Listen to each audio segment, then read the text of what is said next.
So, pakita ko sa inyo guys kung paano ginagawa ko dito sa mga ganito na madumi. Tapos, papaputiin ko siya ng ganyan. Ito, di ba masyado maputi, pero kumpara sa kulay black na to dati, okay naman to. So, una tanggalin ko siya. So, yun. Basta bakal, pinapolish. Ito talaga ginagamit ko. Ledge. Kasi ito talaga yung matapang. Para mabilis siya maka-polish. Pwede nyo tiyagain, kamay nyo to. Kaso, matagal. So, ginagawa ko ito. Papahiran ko muna to ng metal polish. So, yan na siya. May metal polish na siya. Tapos, ito. Ayan na. Steel brush. Tingnan nyo.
Malinis na, punasan ko lang.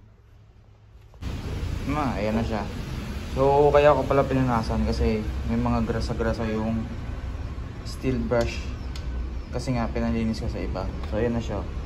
Kumpara nyo sa kanina, sa dati.